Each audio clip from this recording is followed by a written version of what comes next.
Hi everyone, good evening. So இன்னைக்கு நம்ம பார்க்க போகிறது நேற்றுக்கு பார்த்ததோட கண்டினியூவேஷன். நேற்றுக்கு வந்து ராசி சக்கரம் பார்த்தோம். ஸோ இது உங்களுக்கு ஞாபகம் இருக்கும்னு நினைக்கிறேன். இந்த ராசி மண்டலம் வந்து இந்த ராசி சக்கரமா ராசி மண்டலம் இதோடைய டிஸ்கிரிப்ஷன் நம்ம பார்த்தோம். இந்த டிஸ்கிரிப்ஷன்ல வந்து எப்படி வந்து ஒரு கான்ஸ்டலேஷன் வச்சு அந்த கான்ஸ்டலேஷன் நம்மளை சுற்றி 77 கான்ஸ்டலேஷன்ஸ் எடுத்து ஈஸ்ட் வெஸ்ட் டைரக்ஷன்ல அத வந்து அந்த ஃபுல் சர்க்கிள்ல வந்து ஈக்குவல் பார்ட்ஸ் 12 ஈக்குவல் பார்ட்ஸா பிரிச்சு அதை எப்படி ராசின்னு கான்ஸ்டியூட் பண்ணிட்டாங்க. அதுல ஏரிஸ் எப்படி இப்ப காலபுருஷ தத்துவத்துல படி ஏரிஸ் எப்படி, அதாவது மேஷ ராசி எப்படி முன்னாடி ஃபர்ஸ்ட் ராசியா கொடுத்தாங்க. அதுக்கப்புறம் என்னென்ன மாதிரி தன்மைகள் வந்து பஞ்சபூத தத்துவத்துல வந்து இதுக்கு இருக்கு அப்படிங்கிறத ஒரு ஓவர்வியூ மாதிரி பார்த்தோம். ஹெல்ப்ஃபுல்லா இருக்கும்னு நினைக்கிறேன். இன்னைக்கு வந்து பார்க்க போறது அதோடைய கண்டினியூஷன். அது வந்து இப்ப ராசி, இந்த ராசி சக்கரம், இந்த ராசி சக்கரத்துல இருந்து ராசி நான் எடுத்து ராசி ரிஸ்டோர் பண்ணிருக்கேன். மேஷ, ரிஷபம், மிதுனம், கடகம், சிம்மம், கன்னி, துலாம், தனுசு, விருச்சிகம், மகரம், கும்பம், மீனம் மாத்தணும். ஓகே,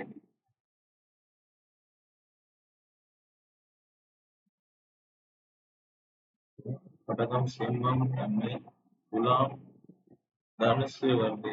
தனுசு வரக்கூடாது. ஓகே, விருச்சிகம் தான் துலாம். ஸோ இது வந்து தனுஷ். ஓகே, ஸோ இது வந்து இதோடைய ஷேப்ஸ் நான் கொடுத்துருக்கேன்.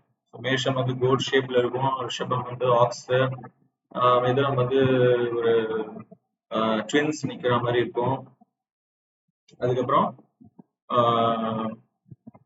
கடகம் வந்து கிராம்போட ஷேப்ல இருக்கும்.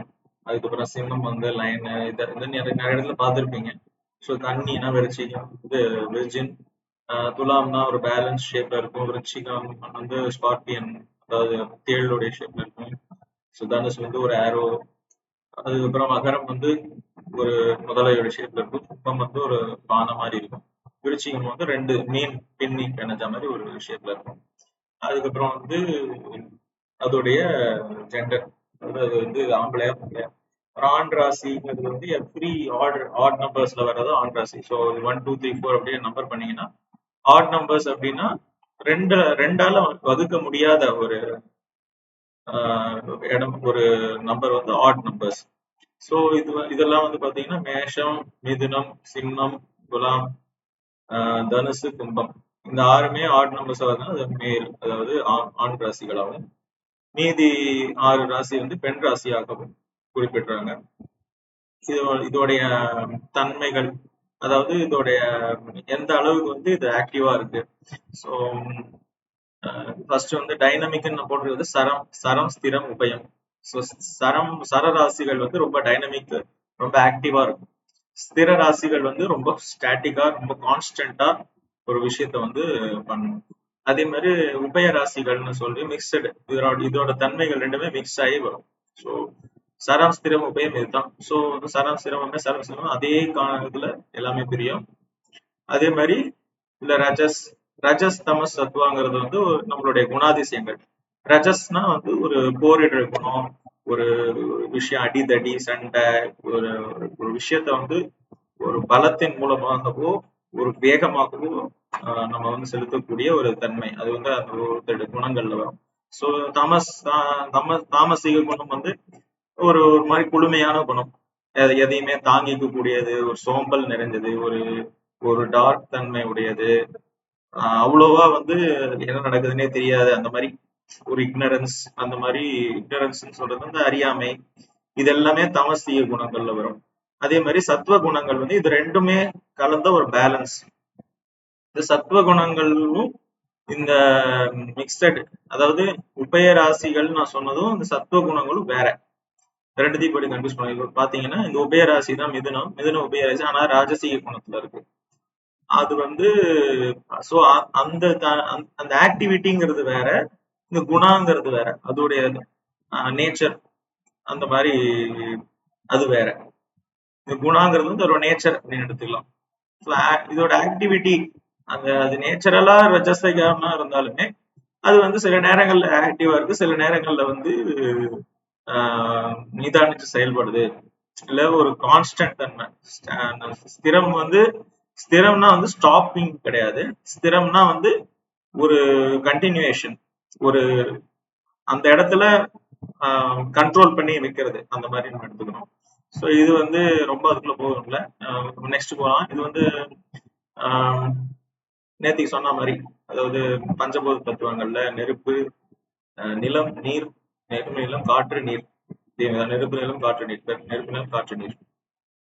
அதுக்கப்புறம் வந்து அதோடைய டைரக்ஷன்ஸ், அது எந்த திசையை குறிக்குது.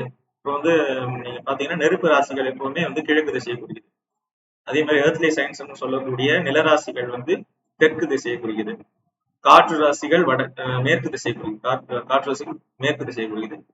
நீர் ராசிகள் வந்து எப்பவுமே நார்தன் டைரக்ஷன், அதாவது வடக்கு திசையை குறிக்கும். அதே மாதிரி அதோடைய ரைட்ஸ், அது எதுக்காக பிறந்தது, என்னத்துக்காக உருவாச்சு, அதோடைய இது அப்படிங்கிற போது அது தர்மம், அர்த்தம், காமம், மோட்சம் அப்படின்னு பிரிக்கிறாங்க. இதோடைய ரொம்ப இன்ட்ரிகேட்டானது எனக்கு தெரியல, பட் கொடுத்திருந்தாங்கிறதுனால நான் போட்டிருக்கேன். அதே மாதிரி அது எந்த மாதிரி ஆயுர்வேதத்துல எந்த டிசீசஸ் வரக்கூடியது, எந்த எந்த விஷயம் வந்து ரொம்ப அதிகமாகும் அந்த ராசியில அப்படிங்கிறது வந்து பித்தம், வாயு, வதம், கபம்.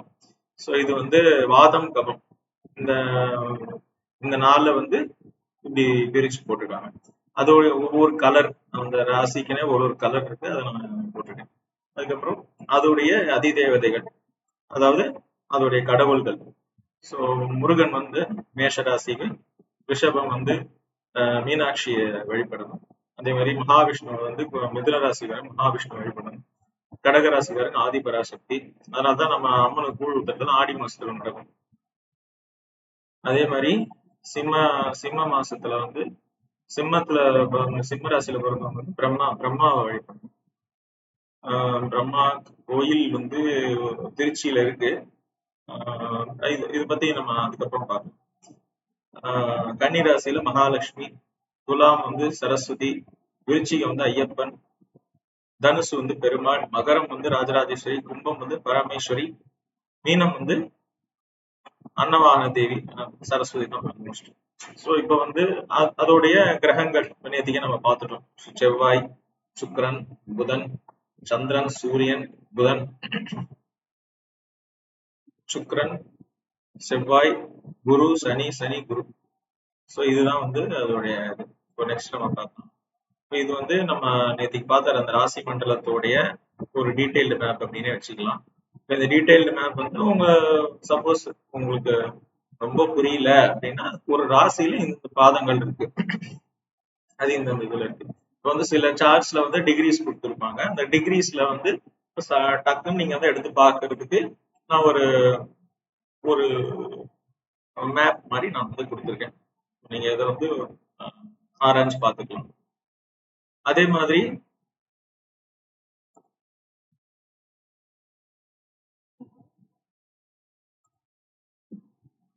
இப்போ நான் இங்க வந்து பிளானட்ஸ் கொடுத்துருக்கேன். ஸோ பிளானட்ஸ் வந்து சூரியன், சந்திரன், செவ்வாய், புதன், குரு, சுக்கிரன், சனி, ராகு, கேது, இந்த இதுல கொடுத்துருக்கேன். இது வந்து ஒரு வாட்டி இந்த ராசி மண்டலத்தை சுத்தி வர்றதுக்கு எவ்வளவு நேரம் ஆகுது, எவ்வளவு கால அளவு. இப்ப இது பாத்தீங்கன்னா சூரியன், புதன், சுக்கிரன் இந்த மூணுமே வந்து 12 மாசம் போட்டிருக்கேன். இப்ப வந்து சூரியன் வந்து சுத்துறது இல்லை, அது நமக்கு தெரியும். ஆனா நம்ம இதை எப்படி எடுத்துக்கணும்னா, நம்ம வந்து பூமியில இருக்கோம், பூமியை வந்து இங்க செப்பரேட்டா கொடுக்கல. சோ சூரியன் நம்ம போது பூமி அப்படிதான் எடுத்துக்கணும். இந்த பூமியும் சுக்கிரனும் புதனும் வந்து முக்கூட்டு கிரகங்கள்னு பேரு. அதாவது சூரியனுடைய உள்ள இருக்கிற ஆர்பிட்ல இருக்குது. சோ நமக்கு முன்னாடி தெரியும், நீங்க வந்து சூரியனுக்கும் நமக்கும் நடுவுல தான் புதனும் சுக்கிரனும் இருக்கு. சோ சூரியன், புதன், சுக்கிரன் இந்த மூணுமே முக்கூட்டு கிரகங்கள். ஒரு இடத்துல பாத்தீங்கன்னா அது ஒரு ரெண்டு ராசிக்குள்ளதான் அது வந்து இருக்கும். ஒரு நேரத்துல சூரியன் நகர அதுவும் கூட சேர்ந்து சூரியனோடயே நகர்ந்துட்டு வரும் ரெண்டுமே. இது வந்து முக்கூட்டு கிரகங்கள்னு பேரு. ஸோ இது ஆல்மோஸ்ட் ஒரே சமயத்துலதான் நம்மளுடைய ராசி மண்டலத்தை சுத்தி வருது. ஆனா சயின்டிபிக்கா பார்த்தா அது சுத்துறதுக்கு வந்து 88 டேஸ். புதனுக்கு வந்து 88 டேஸ்ல சுத்தி வந்துடும் ஒரு வாட்டி சூரியனை. அதே மாதிரி வீனஸ் வந்து 225 டேஸ்ல சுத்தி வந்துடும். இதுதான் ஆக்சுவலா கான்செப்ட். ஆனா அது மூணுமே வந்து ஒரு நேரத்துல பூமியில இருந்து பார்த்தா ஒரே ராசிலையும் ஆல்மோஸ்ட் அடுத்தடுத்த ராசியில இப்படிதான் இருக்கும். அதுக்கு மேல போக வாய்ப்பே கிடையாது. ஸோ அந்த மாதிரி இருக்கிறதுனால இது வந்து முக்கூட்டு கிரகம்னு பேரு. இது வந்து 12 மந்த்ஸ், மூணுமே 12 மந்த்ஸ்ல தான் சுத்துவோம். அதே மாதிரி ஃபர்ஸ்ட் ஃபாஸ்டா சுத்துறது வந்து நான் இதுல போடல, அசெண்டன்ட். ஆக்சுவலா லக்னம் தான் ரொம்ப ஃபாஸ்டா சுத்தும். ஏன்னா லக்னங்கிறது என்னன்னு நான் சொல்லியிருப்பேன். அதாவது ஈஸ்டர்ன் ஹாரைசன்ல நம்ம ஒரு ஈஸ்ட் சைடு பார்த்தோம் அப்படின்னா எந்த இடத்துல வானமும் பூமியும் டச் ஆகுதோ அதுதான் வந்து இந்த லக்ன புள்ளி. இந்த லக்ன புள்ளி தான் வந்து ஒரு ராசியை வந்து 2 மணி நேரத்துல கிடக்கும். ஸோ ஒரு நாள்ல ஃபுல் ரொட்டேஷன், ஃபுல் ரெவல்யூஷன் முடிச்சிடும். எல்லா ராசி மண்டலத்தை ஃபுல்லா சுத்தி வந்துடும் இந்த லக்னம். ஸோ ஒரு நாளைக்கு ஒரு வாட்டி ராசி மண்டலத்தையே சுத்தும். அதுதான் ரொம்ப ஃபாஸ்ட் அசெண்டன்ட். அதுக்கு நெக்ஸ்ட் வந்து சந்திரன். சந்திரன் வந்து 27 நாள்ல 12 ராசியையும் தாண்டிடும். ஒரு நட்சத்திரத்துக்கு ஒரு நாள் அப்படிங்கிற விதத்துல 27 நட்சத்திரத்துக்கு 27 நாள். சோ 27 நட்சத்திரம் தான் நம்ம ராசி இருக்கு. ஸோ 27 நட்சத்திரம் 3 நட்சத்திரம் முடிக்கும் போது ஒரு வாட்டி அதை ஒரு சுத்தி இருக்கும். ஸோ இதை வந்து லூனார் கேலண்டர்னு செப்பரேட்டா எடுக்கிறாங்க. அதாவது சந்திரனை பேஸ் பண்ணி ஒரு கால்குலேஷன்ல மாச கணக்கு மாறும். ஸோ இதெல்லாம் வந்து நம்ம புராணங்களையும் நிறைய குறிப்பிடப்பட்டிருக்கு. ஏன்னா நம்ம கிருஷ்ணர் வந்து தர்ப்பணம் பண்ணுவார் ஒரு இடத்துல. அது போதாயன அமாவாசை அப்படின்னுவாங்க. இப்போ வந்து அதையும் கொண்டாடுறாங்க. அது பேஸ்ட் ஆன் லூனார் மூமெண்ட்ஸ், அதாவது மூணுடைய மூமெண்ட்ஸை பொறுத்து. அதே மாதிரி நிறைய இருக்கு அந்த அந்த கான்செப்ட்ஸ் உள்ள வந்து ஃபுல்லா டீட்டெயில்டா வேணா அது வேற ஒரு இதுவா பார்க்கலாம். பட் இதுதான் அதுல இருக்கிற ஒரு கிரக்ஸ். ஒரு ஒரு ராசி மண்டலத்தை வந்து 27 நாள்ல சந்திரன் சுத்தி வந்துருவாரு. ஸோ அசண்டன்ட்டுக்கு அப்புறம், அதாவது லக்னத்துக்கு அப்புறம் இவர் தான் ரொம்ப ஃபாஸ்ட். இவருக்கு அப்புறம் முக்கூட்டு கிரகங்கள் வந்து 12 மாசம், அதாவது ஒரு வருஷத்துல சுத்தி வருவாங்க. அதுக்கு நெக்ஸ்ட் பாத்தீங்க அப்படின்னா குரு இருக்கு, இல்ல செவ்வாய்ங்கிறது வந்து மார்ஸ் வந்து 18 மந்த்ஸ். ஸோ ஒரு ராசியில வந்து 45 நாள் வீதம் அவர் வந்து 18 மந்த்ஸ்ல ஃபுல் ராசி கட்டத்தையுமே சுத்தி வந்துருவாரு. அவர் தான் வந்து ஃபர்ஸ்ட் அவுட்டர் பிளானட். நம்ம பூமிக்கும் சூரியனுக்கும் வெளியில இருக்கிறவர். அதாவது பூமிக்கும் நமக்கும் உள்ள இருக்கிறது சுக்கிரனும் புதனும். பூமிக்கும் சூரியனுக்கும் நடுவுல இருக்கிறது சுக்கிரனும் புதனும். சந்திரன் வந்து அப்பப்போ வந்துட்டு போவாரு. பட் அவர் ரொம்ப பக்கத்துல இருக்கிறதுனால அவர் பெரிய இம்பாக்ட் கிடையாது. செவ்வாய் தான் வந்து முதல் அவுட்டர் பிளானட். அவுட்டர் ஆர்பிட்ல சூரியனுக்கும் பூமிக்கும் நடுவுல இல்லாத ஒரு பிளானட் செவ்வாய் வந்து நிறைய விஷயங்களை வந்து உள்ளடக்கியவர். செவ்வாய் தான் வந்து இந்த மேஷ ராசிக்கே அதிபதி அப்படின்னும் போது செவ்வாயோட இம்பார்ட்டன்ஸ் வந்து ரொம்ப அதிகம். ஸோ இப்போ செவ்வாய் நெக்ஸ்ட் இது, அதாவது 18 மாசத்துல அவர் சுத்தி வந்துருவார்.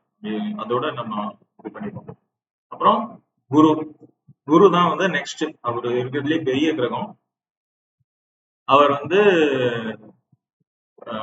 13 வருஷத்துல சுத்தி வர்றாரு.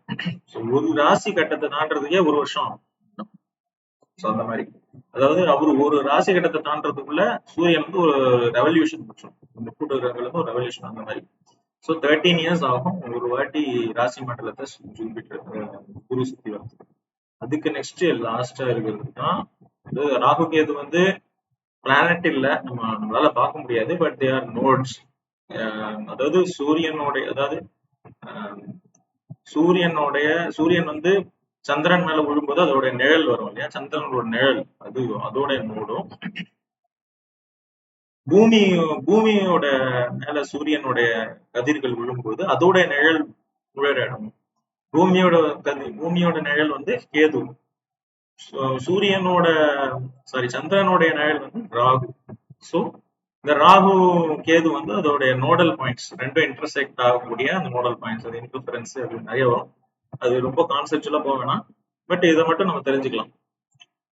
இப்போ அது வந்து 18 வருஷம் ஆகும் ஒரு ராசி கட்டத்தை வந்து ராசியோட இதை வந்து சுத்தி வர்றதுக்கு 18 வருஷம் ராகு கேதுக்கு ஆகும். ஸோ லாஸ்ட் வந்து சனி கிரகம் தான் வந்து ரொம்ப ஸ்லோவா ஒரு ராசி கடக்கிறதுக்கு 2.5 வருஷம் அது வந்து ஃபேமஸா அது 7.5 அப்படின்னு கூட சொல்லுவாங்க. ஸோ ஒரு ராசியை கட்டுறதுக்கு 3 ராசியை கடக்கிறதுக்கு 7.5 வருஷம் ஆகும். ஸோ இது வந்து ஒரு ராசி மண்டலத்தை கடக்கும் போது, ஒரு ராசி மண்டலத்தை ஒரு புல் சுத்தி வரும்போது 30 இயர்ஸ்.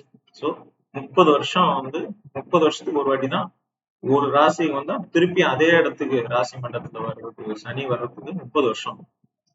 ஸோ இதுதான் வந்து நம்மளுடைய ஒரு கான்செப்ட். இப்போ இது வரைக்கும் பார்த்த வரைக்கும் போறோம். ஸோ நெக்ஸ்ட் பதிவுல வந்து இதே மாதிரி இன்ட்ரெஸ்டிங்கா நிறைய விஷயங்கள் பார்ப்போம். சிம்பிளி சப்ஸ்கிரைப், ப்ளீஸ் லைக், எனக்கு சப்போர்ட் பண்ணுங்க. இந்த மாதிரி நல்ல விஷயங்களை வந்து எடுத்து உரைக்க கொஞ்சம் உறுதுணையா இருக்கும். Thank you very much.